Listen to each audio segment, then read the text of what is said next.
하나님 말씀은 창세기 16장 1절부터 6절까지 말씀입니다.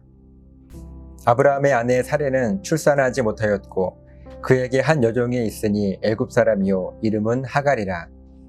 사레가 아브라함에게 이르되 여호와께서 내 출산을 허락하지 아니하셨으니 원하건대 내 여종에게 들어가라.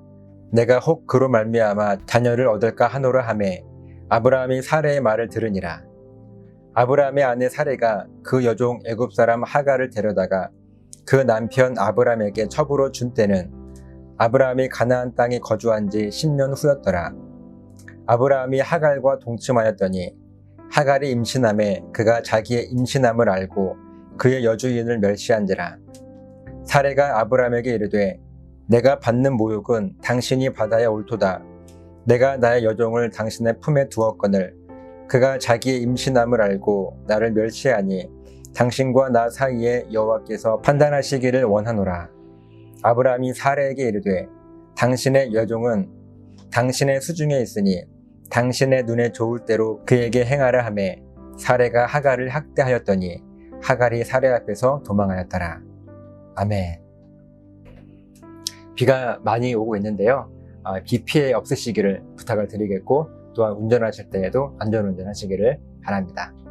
우리가 계속해서 이 아브라함의 삶의 모습을 성경을 통해서 보고 있는데요. 아브라함의 인생을요, 말씀을 통해서 묵상해 보면은 제가 개인적으로 느끼는 것이 무엇인가 하면요, 참 아브라함 못났다 라는 생각을 많이 합니다.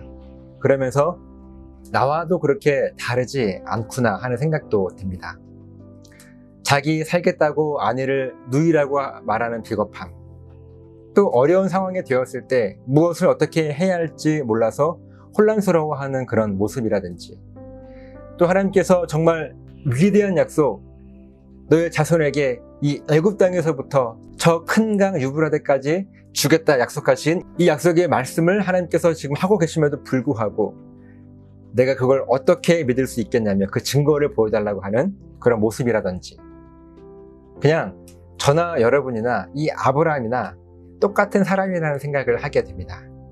그런데 하나님께서 왜 그렇게 아브라함을 사랑하셨을까? 바로 그의 신앙 고백 때문이었습니다. 여러 가지로 못난 모습을 보여주었지만 아브라함에게 흔들리지 않고 고백되어진 그의 신앙 고백, 바로 하나님만이 내 삶의 주인이시고 나를 다시 살려주신 분이라고 하는 그 고백. 어쩌면 아브라함의 이 신앙 고백은요, 우리들이 감히 따라갈 수 없는 그 고백일지도 모르겠습니다. 왜냐하면 우리들은요, 너무나 자주 하나님을 잊고 살아가기 때문에 그렇습니다. 우리가 하루 살아가면서 얼마나 많이, 그리고 얼마나 자주, 또 얼마나 깊이 하나님을 떠올리고 생각하십니까? 우리는 너무 자주 하나님을 잊고 살아요.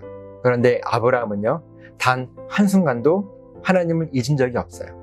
하나님의 약속의 말씀을 의심하고 또 믿지 못했을지 몰라도 하나님의 존재하심과 하나님과 함께했던 그의 경험은, 그의 고백은요, 단 한순간도 잊혀진 적이 없었습니다. 그리고 하나님은 그 믿음을 아브라함의 의로 여겨주신 거예요. 아브라함과 같은 이 신앙 고백이요, 정말 저와 여러분들에게 동일하게 고백되었으면 좋겠습니다. 그렇게 하나님을 내가 잊지 않으려고 애쓰는 그 모습 말입니다. 그런 아브라함에게 또 우리와 같은 모습이 드러나게 되는 것이 오늘 본문의 말씀이에요. 1절에 보면 아브라함의 아내 사레에게는 하갈이라고 하는 여종이 있었는데요, 그녀는 애굽 사람이었습니다.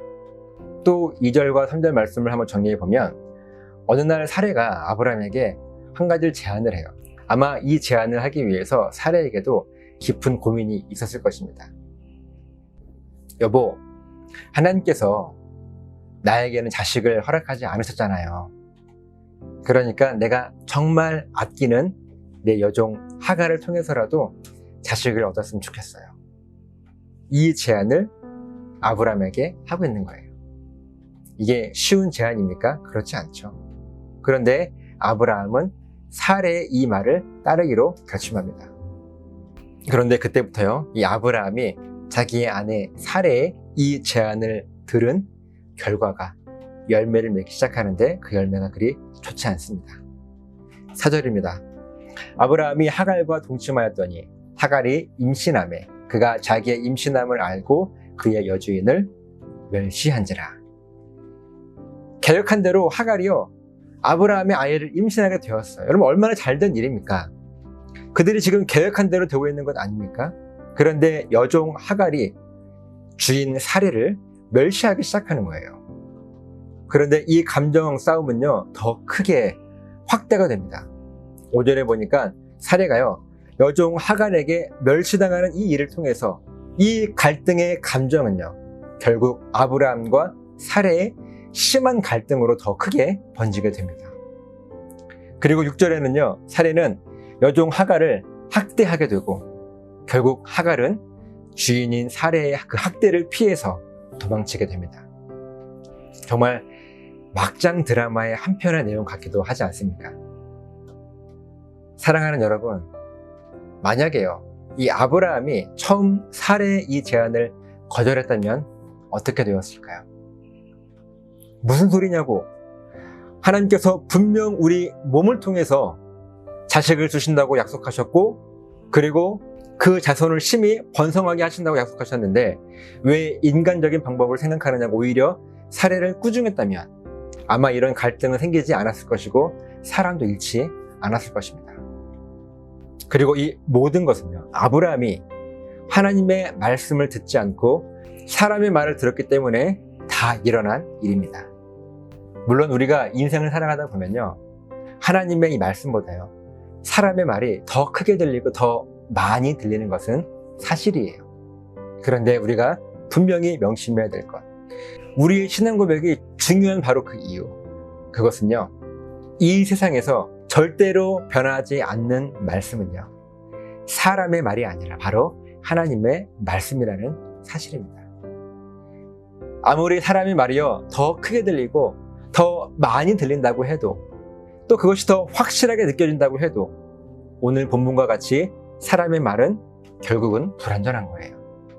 그런데 하나님의 말씀은요, 단 하나의 말씀이라 할지라도, 또한 단 한 번의 말씀이라 할지라도 그것은 절대로 변하지 않는 능력 있는 말씀이라고 하는, 또 약속이라고 하는 사실입니다. 오늘 여러분은요, 누구의 말을 들으시겠습니까? 우리 주위에 수많은 사람의 말이 들리고 더 크게 사람의 말이 들릴지도 모릅니다. 그리고 하나님의 말씀은요, 어쩌면 작게, 그리고 어쩌면 적게 들릴 수도 있습니다. 그때 우리는 누구의 말을 듣겠습니까? 오늘 저와 여러분들이 당장 급한 대로 듣지 마시고요, 꼭 들어야 할 하나님의 말씀을 들으시면서 정말 하나님의 은혜를 경험하며 사시기를 예수님의 이름으로 부탁을 드립니다.